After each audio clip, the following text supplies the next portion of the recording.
आदरणीय व्यासपीठ, माननीय मुख्याध्यापक आणि माझ्या शिक्षित आणि माझ्या मित्रमैत्रिणींनो, आज मी गायत्री विजय नलवार तुमच्या समोर माझे मनोगत व्यक्त करणार आहे. मी जिजाऊ बोलते. ना वाकायचे ना रुकायचे, अन्यायावर पलटून वार करायचे, समानानेच राहायचे, समानानेच मरायचे, अशी ही जिजामाता. पौष पौर्णिमे शके 1519 मध्ये महाराजा राणी आणि लखोजी राजे यांच्या घरी जन्माला आले. तेव्हा दारादारात रांगोळ्या काढल्या गेल्या, तोरण लावले गेले, हत्तीवरून साखर वाटण्यात आले. आमचे नाव जिजा ठेवण्यात आले. जिजा म्हणजे जय आणि विजय. आजूबाजूला सरदारांची वर्दळ, युद्धाचे डावपेच, सलामस्तर, रायताची ग्यारहाणी, न्याय निवाडे तर नित्याचे, हे असे होते आमचे बालपण. युद्ध कला तर आम्ही शिकलो. पहाटे जेव्हा आम्ही रकेट करायला जायचो, तेव्हा गावसातल्या काही बायका कौतुक करायच्या, तर काही नाक मुरडायच्या, तर काही म्हणायच्या या पोरींचं कसं होईल. आम्ही निश्चय केला, स्वतःसोबत इतरांचेही रक्षण करता आले पाहिजे. शहाजीराजेचे आणि आमचे लग्न झाले. आमच्या मनात स्वातंत्र्याची पहाट होऊ लागली. आमच्या पोटामध्ये अंकुर फुटू लागले.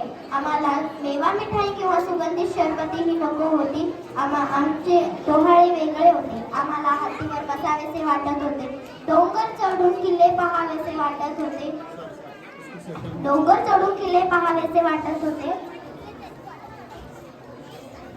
धनुष्यबाण, भाला, तलवार घेऊन, हत्ती घेऊन चिलखत चढून लढाया करावेसे वाटत होते.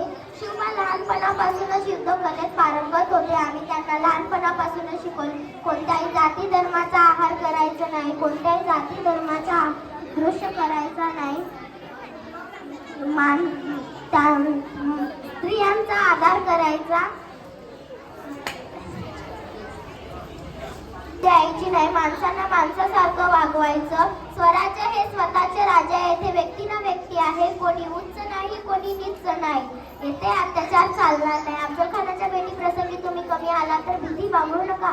तुमच्या पाठीमागे आम्ही बाळ शंभू छत्रपती बनून स्वराज्याची निर्मिती करेन. थोरले बंधू हे संभाजी कणकणगिरीच्या युद्धामध्ये अफजलखानामुळे मारले गेले. अखेर शिवबांनी वाघनखे खानाच्या पोटात घुसून त्यांचा कोथळा बाहेर काढला. शिवबांचा राज्याभिषेक धामधुमीत करण्यात आला. अशा रीतीने आम्हाला समतावादी संस्था प्रस्थापित करण्यास यश मिळाले. यापुढे मात्र आमचे कार्यकाळ संपत आल्याची आम्हाला जाणीव होऊ लागली. आमचे शरीर थकत चालले होते. आम्ही हळूहळू क्षीण होत होतो. स्वराज्याची सगळी सूत्रे आम्ही शिवबांच्या हातात देऊन आमचे डोळे कायमचे मिटवून घेतले. स्वराज्याच्या त्या राजाच पाहताच आम्ही आमचे डोळे मिटवून घेतले. जिजाऊ एक स्त्री होती. स्वराज्य घडविणाऱ्या स्मृतीची ती एक मूर्ती होती. शहाजीराजांची ती एक वीर पत्नी होती. जाधव घराण्याची